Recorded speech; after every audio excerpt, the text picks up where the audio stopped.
Welcome to Samba Samba. Enjoy the video. You begin by heating 2 tablespoons of oil over medium heat. Once shimmering, add sliced onion so it softens and browns lightly.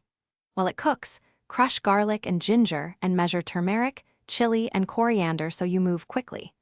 Make sure to reserve 2-3 tablespoons of the tin's oil or juice before draining. This keeps flavor and prevents sticking.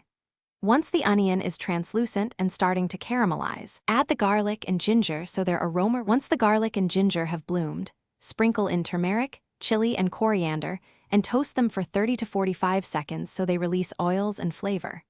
Then add the chopped tomato and cook until it breaks down and the oil separates at the edges. This deepens the sauce.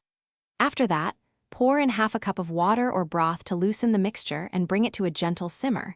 Make sure to scrape up any brown bits. They carry crucial flavor into your curry. You now gently add the tinned fish and the reserved oil or juice into the simmering base, folding so the fillets stay intact.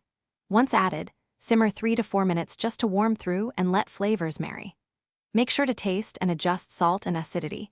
Use a squeeze of lemon or a touch of tamarind to brighten the curry.